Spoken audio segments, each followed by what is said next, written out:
Hindi pa rin natatapos ang problema sa mga pasaway na motorista sa EDSA bus lane. May mga nasampulan pa rin ang mga otoridad kanina.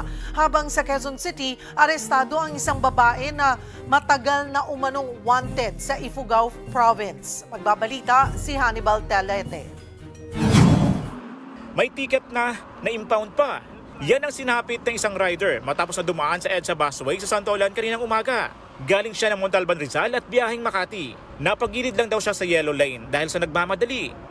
Hindi naman totally, parang gumanon lang ako kasi nagmamadali po ako, late na po ako sa trabaho eh.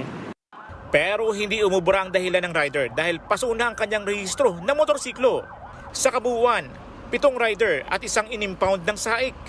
Muli namang nagpaalala ang mga otoridad na tanging mga bus, emergency vehicles gaya ng fire truck, ambulansyang may dalang pasyente at police vehicles lamang ang maaaring gumamit ng busway. Pinapayagan din ang sasakyan ng Presidente, Vice Presidente, Senate President, House Speaker at Chief Justice.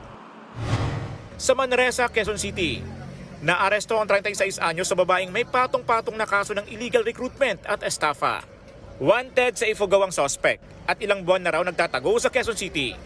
Nung binerify po namin yung area na ibinigay nila, unfortunately po, hindi po namin nakita yung tao gawa nung iba po yung pangalan na ginamit. Saan, sir? Sa trabaho? Sa trabaho po. Bali na masukan po ito bilang sa isang veterinary clinic po. Naisampa ang mga kaso laban sa babae at 4 na iba pa noong March 2024.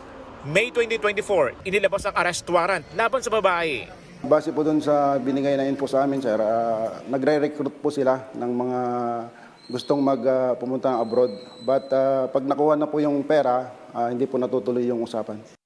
Hindi na rin nakunan ng pahayag ang babae na ibinayahi pa kay Ifugao para sa return of warrant. Ako si Hannibal Talete para sa 1PH.